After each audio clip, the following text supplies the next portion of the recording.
tarde, meninos.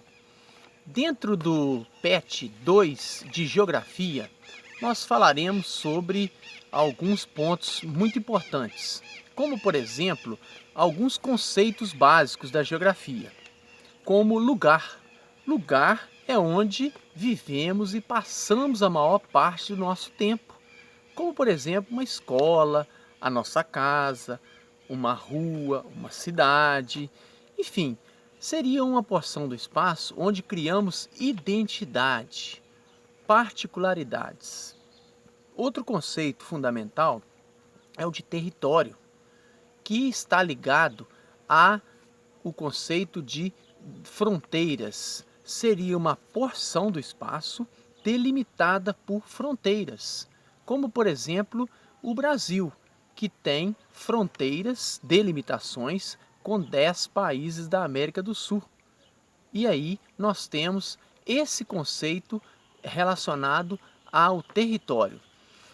Coimbra, o território de Coimbra é limitado com Ervália, Viçosa, Cajuri, Paula Cândido, São Geraldo.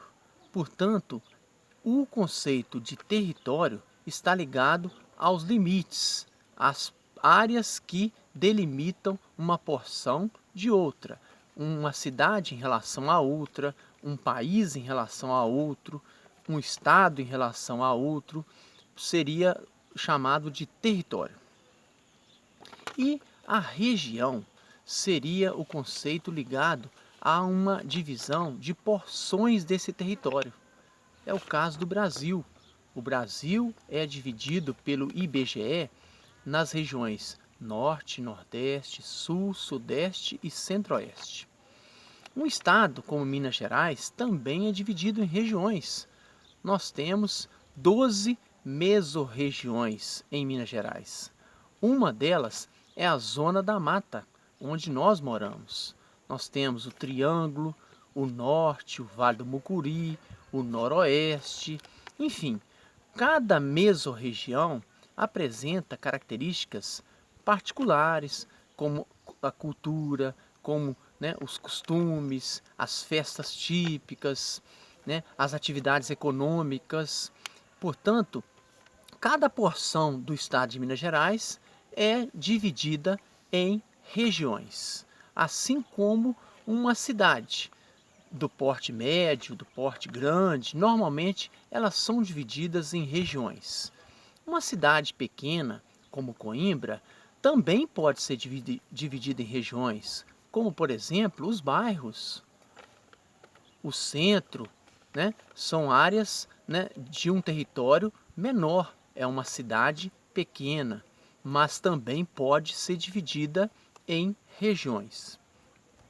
Bom, e aí nós falaremos agora sobre algumas atividades econômicas muito utilizadas na atualidade. Uma delas é o ecoturismo.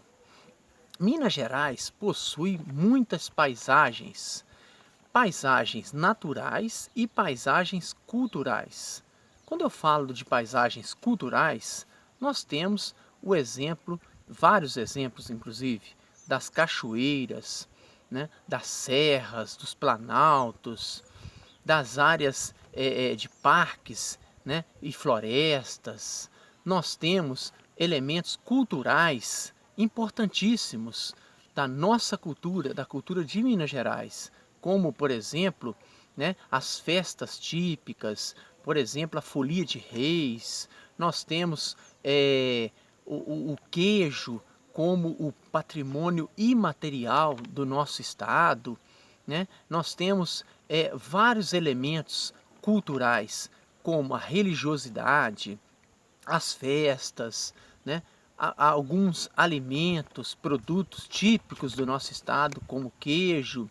Enfim, juntando esses elementos naturais e culturais, nós temos as paisagens de Minas. E o ecoturismo, ele vem sendo difundido principalmente a partir da ideia de sustentabilidade. O que é isso?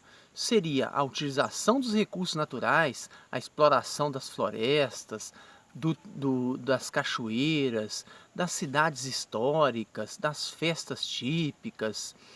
Essa exploração comercial seria utilizarmos os elementos da natureza, elementos e paisagens naturais e culturais, em prol da economia, mas sempre respeitando os limites da natureza, preservando, conservando esses elementos para as gerações futuras. É o que a gente chama de sustentabilidade.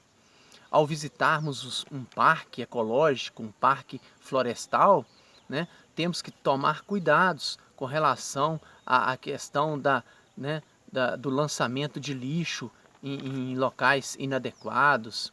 Temos que, né, tomarmos muito cuidados em relação a qualquer tipo de atitude que possa prejudicar o meio ambiente e prejudicar as gerações futuras. Isso é sustentabilidade. Bom, quando a gente fala de paisagens, né, as paisagens são formadas por elementos naturais, como é o caso de Minas Gerais, com as serras, com os rios, o Rio São Francisco e suas histórias, a importância econômica, as áreas de florestas, as cachoeiras, as áreas urbanas, né, das grandes cidades como Belo Horizonte, as cidades históricas como Mariana, Ouro Preto, Congonhas, entre outras, né? Essas são as paisagens do nosso estado, algumas das paisagens. Portanto, meninos, esse tipo de interferência do homem, né, nas paisagens naturais vem acontecendo ao longo da história da humanidade. Um exemplo que vem no nosso material é o fogo, né? O homem, quando passou a dominar o fogo, ele passou a utilizá-lo para se, né, proteger do frio, para produzir, né, a sua própria alimentação. Enfim, o homem passou a dominar mais alguns elementos da natureza, como por exemplo os recursos naturais bastante utilizados a partir da Revolução Industrial. E com o passar do tempo, o homem vem utilizando mais os recursos naturais. Mas isso é preocupante. A partir do momento em que nós não utilizamos esses recursos da natureza de maneira sustentável. Por isso, aquela ideia é importante de sustentabilidade. Seria utilizar os recursos da natureza, a água, né, as florestas, mas de maneira criteriosa. Quando você utilizar uma madeira, você usa madeira de reflorestamento, né? Você usar os recursos hídricos, as águas, para o abastecimento, para a geração de energia, para a alimentação de forma geral, o uso doméstico de forma geral. Isso tem que conciliar, tem que ser conciliado com a sustentabilidade. O uso racional desses recursos é fundamental. Não podemos, né, utilizar até seu esgotamento. Minas Gerais, minas de ouro, minas de ferro, né, minas dos recursos da natureza, essas fontes naturais podem se esgotar se não utilizarmos de maneira sustentável. Outro exemplo que nós temos seria, né, o que acontece na Amazônia, a extração da seringueira, o elemento natural, né? Só que a utilização exagerada desse recurso poderá levá-la ao esgotamento. Portanto, o critério é importante, utilizarmos aquilo que é necessário para sobrevivermos e não para esgotarmos esses recursos da natureza.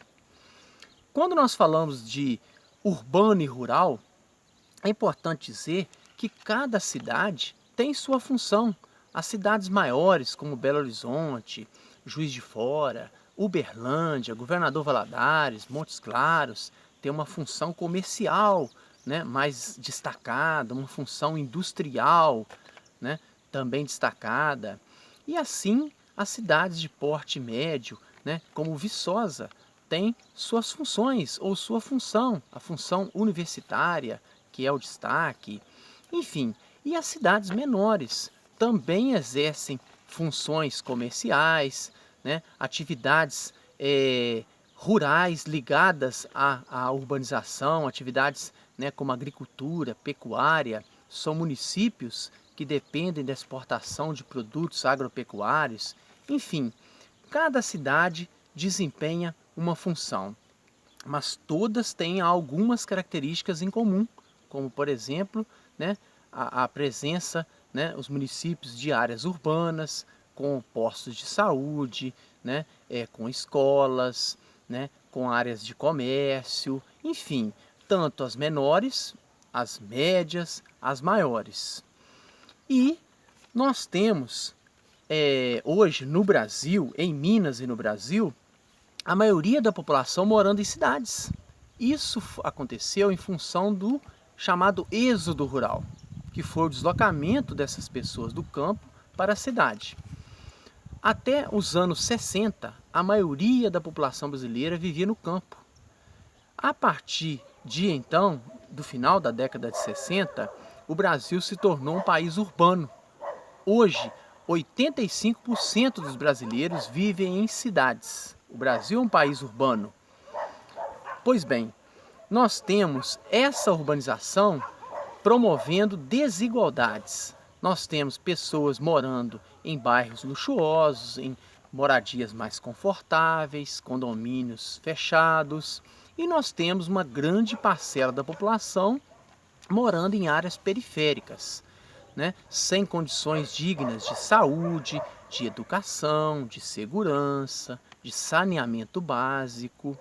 Portanto, as cidades, elas reproduzem as desigualdades. As desigualdades são visíveis quando você analisa as moradias, né, a questão da qualidade de vida da população. As cidades mostram e revelam o que a gente chama de exclusão social. São as desigualdades, a presença de moradores de rua, focos de pobreza, e essas desigualdades são típicas das cidades, principalmente as maiores cidades de Minas e do Brasil, ok?